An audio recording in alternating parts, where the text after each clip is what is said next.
Sila Anyhow, po ay mga awardee ng Second Southeast Asian Premier Business and Achievers Awards 2024. makakasama natin ngayong gabi sina Sir Edwin Lisa and Sir Higinio Higinio Lumaban Lumaban Jr. Jr. Hello po mga sir, welcome po sa Checkpoint 1062. Magandang gabi po sa inyo. Welcome po sa Checkpoint 1062. Hello po. Bati po muna kayo. Sige Sir Edwin and Sir Hihinyo. Paano po ba? Ayan. Hingin. Sir. Sir, go ahead. Ayun. Sir, hello po. Ayun. Hello po sir. Sige po, go ahead po. Go ahead na po. Yes po, magandang gabi po sa inyo. Ayun. Young. Thank you po sa pag-invite sa amin as guest for tonight. Ayun. Alright. Ang aming po unang katanungan sa inyo, iunahin natin si Sir Edwin. Ayun. Sir Edwin, ano po ba ang inyong ginagawa po sa buhay? Ano ang inyong narinig po ba? Pinagkakaabalahan po as of now?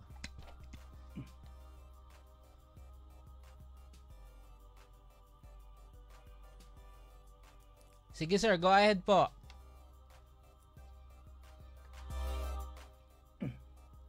Ayan po, ang pinagkakabalan ay ako ay engaged ito permanent and aesthetic business. Yan po, dito po sa lugar ng Manila. Particularly sa Lucky Chinatown Mall, Binondo, Manila. And meron po tayo mga branches sa North and South Luzon. Si Sir Hinyo po. Sir, kamusta po kayo? Welcome po sa aming program. Ano po ang inyong pinagkakaabalahan sa buhay? Ayun. Yes, good evening po sa bawat isa sa inyo. Ginyo, sa G-Film Rental po ay abala kami ngayon sa mga clients namin in relation to mga pag-shoot po sa filming. Ngayon po ay meron po kami mga in-edit ngayon na mga ginawa na naming shoots. Ayan po yung pinagkakabala namin as of this moment. Ayun, filmmaker pala si Sir.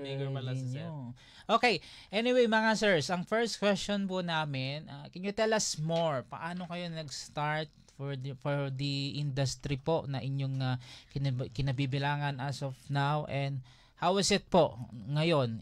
Parang yun nga, nakikilala na po tayo, nagkakaroon na po ng recognition, ano po ang pakiramdam natin? Tumatanggap na po tayo ng mga pagkilala mga sir. Kwentuhan nyo lang po kami ng humble beginning, sir. Go ahead para po. ma-inspire ating mga kababayan. Iyon, sige po. Sir Edwin, yan. Unahin natin si Sir Edwin. Yeah, sige po. Ako po ay nagsimula, nasa beauty industry na talaga ako. Pero mga 3 years akong employee. Then after that, after 3 years, nagkaroon ako ng sarili kong pwesto, sariling business. So doon ako nag-start from three-seater salon. And then after 10 years, nag-divert into permanent makeup and aesthetics. So yung aking brand ay 2 dekada na. So nag-start ako ng 2003. So medyo matagal-tagal niya ating brand 21 years, sir. Sa community. So medyo marami na rin po tayo mga TV and radio exposure, and marami na rin pong natulungan bukod sa kumikita, nagsishare po tayo ng ating blessings. Ayan, bukod po sa kami nagsiserviso, nagbibigay ng mga beauty services, ang Edwin Lisa Brows and Aesthetics po ay nagtuturo o nagsishare ng kaalaman sa paggawa ng permanent makeup, especially ito paggawa ng eyebrows. Ayun. Si Sir Ginyo po. Sir Ginyo, can you tell us your humble beginning? Ayun. Magandang word. Dati actually nagsimula po kami sa hirap, as in walang-wala. Pero ako po ay isang artist kaya po ako ay napunta sa TV network na nagsimula bilang motion graphics. Tapos actually yung pagkaka-discover po ng aming business, hindi ko po talaga pinlano yon, parang chance lang po talaga kasi I was into filming Yun po talaga yung passion ko, animation. Tapos, one time, sir, may kwento ko po no, na ito pong mga kakilala ko sa industry, sa TV network, lagi po sila nagpapahanap sa akin ng saan daw pwede mag-rent ng mga film equipment, something like that. Gagamitin ako naman, syempre, sa shoots. Oo, mga ganun. Yes, sir. So, ang ginagawa ko ay nagre-refer naman ako. Ngayon, one time po, ay nagpapahanap sila sa akin ng mga film equipment, mga lighting equipment. Tapos, napag-isip-isip po namin kami ng mag-asawa, why not kami na lang ang bumili ng mga equipment, tapos iparent namin. So, kaya ang ginawa po namin, nag-invest kami ng biglaan, kahit mahal po. Pero ang kagandahan po noon sa 5-day shoot, parang halos sila na rin po yung nagbayad ng equipment. Tapos, during that time, dahil sikat na sikat po yung tinatawag na OLX.com, na ngayon po ay Carousel na ang pangalan. Nag-post ako doon ng mga ilang gamit, mga DSLR lenses. Tapos biglang may mga kumukontak na sa amin, ang dami. So kaya po na-discover ko na pwede pala talaga magpa-rent ng mga film equipment. Kaya ginawa po namin that time, unti-unti na nag-invest na kami sa mga lenses, sa mga audio equipment, sa lighting, tapos bumili na rin kami ng mga gimbal, mga drone. Ayan, and so on. At ang pinaprovide po namin una-una that time ay yung mga gustong magsimula ng studio. Halimbawa po, wala ng wedding films na studio, tapos wala po sila masyadong gamit. Kumbaga so, yung mga startups pa lang na mga gustong magsimula ng mga event coverages tulad ng SDE, same day edits, ganon. Or di kaya same time production siguro kung posible man yung ganong galawan, di ba Sir Ginyo, no? Tama po kayo. Member din po ako ng tinatawag na PVM or Pinoy Video Maker. Di ba mga ka-checkpoint? Worthy talaga ng award yung ang mga mga larangan po na ginagalawan nyo po Sir Ginyo. Ayun. Next question ko po is syempre sa mga bago ka umunlad partner, 'di ba? Syempre may mga challenges na suliranin, mga challenges yung ating nararanasan. For Sir Edwin muna tayo. Sir Edwin, can you tell us more ano yung mga kahit isa lang na challenges po na inyong naranasan before kayo makarating sa kasalukuyan niyo pong katayuan po ngayon, Sir Edwin? Medyo parang yung business ko talaga dumaan sa butas ng karayom. Yes. So, nakalusot ako ng after 15 years. So, maganda yung takbo ng business mula year 1 up to year 15. Apo. And then, dumating itong pandemic. 4 years ago. Ayun, medyo malaking dagok sa business yun. So, kaya medyo bumabangon ulit. Ayun ulit, nagsisimula ulit para maibalik yung dating sigla ng negosyo ng pagpapaganda. Medyo dumami naman yung demands dahil since pandemic, maraming gusto magpa-sexy, gusto magpa-slim, gusto tumanda. Although medyo mahirap yung buhay, pero still gusto pa rin gumanda yung mga tao. Tama. Kumbaga gusto pa nilang mag-upgrade or mag-glow up. Halimbawa, ikaw partner, gusto maging kamukha si Tom Cruise. Ako gusto ko maging kamukha si Harrison Ford. Kung hindi man ganun karaming pera. Ano naman alam natin, Brad, gusto nilang mukhang maraming pera. Ayun. Yan ang gusto namin, sir. Yan mga banat. Yung mga positive vibes ba? Ganun. Kay Sir Ginyo tayo. Sir Ginyo, yun nga, alam naman natin na lahat dumadaan sa mga suliranin, challenges. Ano po ba yung challenges na naranasan ninyo na talagang yun yung naging way para mas mag-improve pa po kayo sa inyong sarili? Sige, sir. Okay, sir. Ang pangalan po kasi ng business namin, G-Film Rental. Na kung saan kilala po kami sa film equipment rental. Doon nagsushoot po kami pero more on rental po talaga kami. Pero alam niyo po yung pandemic, doon malaking epekto sa amin noon. Halos wala po talaga nag-rent yun dahil wala namang mga shoot. Kasi no face to face noon yun yung yes, sir. Yun yung mga madidilim na bahagi ng ating panahon. Pero sir, ito po kagandahan. nung panahon na yon, nagsimula naman po yung tinatawag na mga online or mga virtual event. So, sa madaling salita, doon po kami nagsimula ngayon mag-shoot ng mga virtual event, kinokontak kami ng mga company. So, dahil dati po kasi puro rent lang kami, pero ngayon mas nakilala na tuloy kami bilang inahar na nila kami bilang pagla-live sa live feed sa live streaming. Ayun kasi uso noon that time sa live streaming. Ganun, kasi nga kung hindi mo maabot ng face-to-face, pwede naman siguro online. Yun yung naging go-to destination ng napakaraming mga social media influencers, napakaraming artista, napakaraming mga tao, lalo na yung mga yung mga startups business. Yes. Maraming mga nagsilusuban sa online, sa Facebook, sa Instagram, sa TikTok, lalo na syempre nung pandemya nauso yung mga shop sa kung saan mga bagay, saan mga social media platforms, 'di ba, partner? Ayun na nga eh. Doon umunlad yung online word talaga, partner, that time. Well, anyway, Sir Edwin and Sir Gino, ano po ang dahil yun nga, to inspire our kababayans, ano po ang inyong masasabi dahil isa po kayo sa mga nakakatanggap na po ng recognition as of now, at ano po ang pakiramdam na nare-recognize po kayo na sa kabila po ng mga nangyari, pandemic, ano bang mga challenges na yan, may mga ganito pong time na talaga namang darating tayo sa point na mare-recognize tayo at ma-appreciate yung ating ginagawa. Unahin natin si Sir Edwin. Sir Edwin.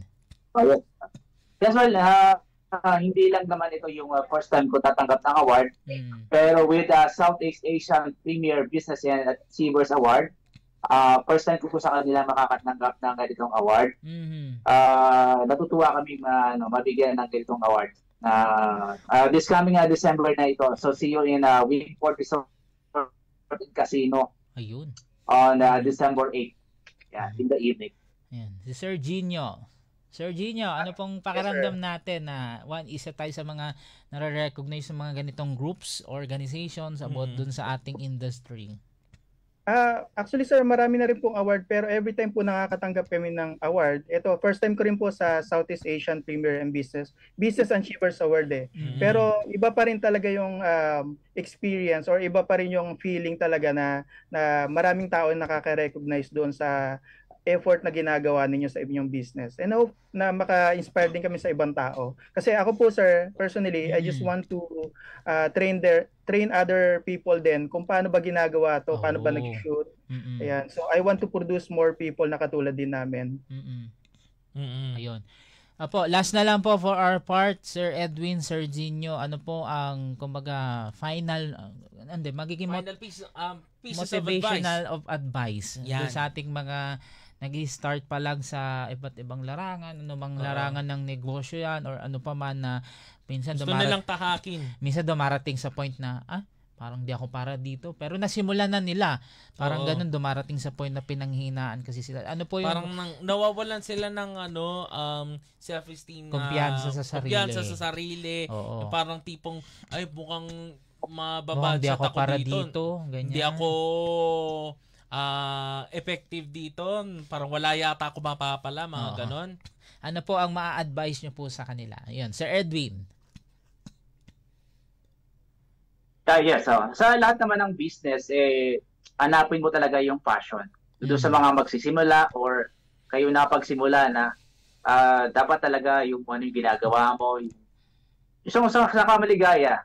So dapat yung direction mo dapat na make sure na passion and happy ka sa ginagawa mo, and then para may tuloy mo yung business mo. So parang ang business mo ngayon hindi lang basta kumita, kundi ikaw ibang nagiging hobby mo, no? So para tuloy-tuloy lang ang business.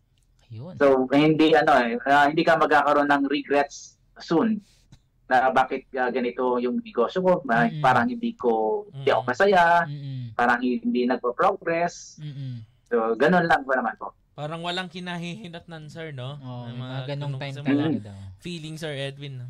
Si Sir Gino, your final your motivation pieces of advice sa ating mga nag-start pa lang sa kahit anong industry yan, anumang negosyo yan. naniniwala po ako doon sa sinabi ni Sir Edwin. Agree po ako doon na kapag magsisimula ka ng isang negosyo, napaka-importante po na dapat align ito doon sa iyong passion, sa iyong talent. Dapat connected yon. Kasi pag hindi, mapapagod, mabuburnout ka talaga pagdating ng panahon eh. Pero kapag mahal mo yung ginagawa mo, alam nyo, para lang kayo naglalaro eh. Diba? Can you imagine, para kang binabayaran ka para maglaro. Parang ganon, di ba?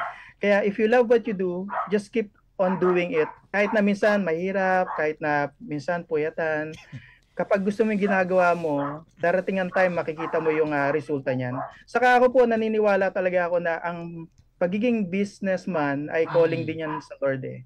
Kasi sabi nga po nila 'di ba, maraming nagbi-business pero kukonting porsyento lang yung nagpapatuloy.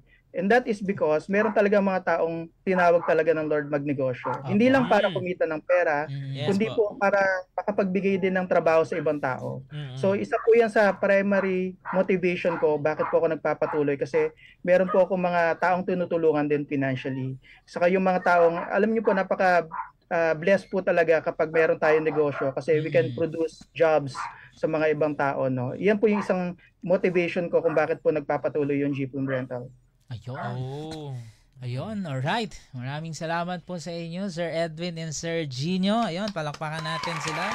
Maraming salamat po sa mga ibinahagi niyo po mga thoughts and life lessons, kwento ng buhay. Yung mga pinagdaanan po ninyo sa iba't iba man po yung larangan, pero kapag pag narating na natin yung tagumpay, parang napakasarap sa pakiramdam. Yes. Napakasarap sa pakiramdam. Again, advance congratulations po and maraming salamat po sa inyong for having us dito po sa aming programa. Thank you po. Thank you po, Sir Edwin, Sir Gino. Yun. Ingat po kayo, Sir Edwin and Sir Gino. Magandang gabi po sa inyong lahat. God bless po. Thank you po. Yes po. Yun, partner. Maraming yan po, sina Sir Edwin Liza at si Sir Gino Lumaban Jr. Alam mo, partner, ano yung totoo yung sabi ni Sir Gino, parang naglalaro. Tino, parang nag-uusap nga lang kami ni partner dito eh. Parang actually, nagkukwentuhan lang talaga kami dito eh. Yan nga ang dahilan kung bakit ang Checkpoint 1062 nabansag ang senyales ng pagtatapos ng weekend. Kasi po, kwentuhan lang na what happened ng nagdaang linggo. Kung ano nga bang naging trending sa linggong ito. What's in, what's out, mga ganun. Anyhow, mga ka-Checkpoint, 8:32 on the dot. Ito na, sa ating pagbabalik, seryosong usapan na dahil diskusyon mula sa Checkpoint na dito sa Checkpoint 1062.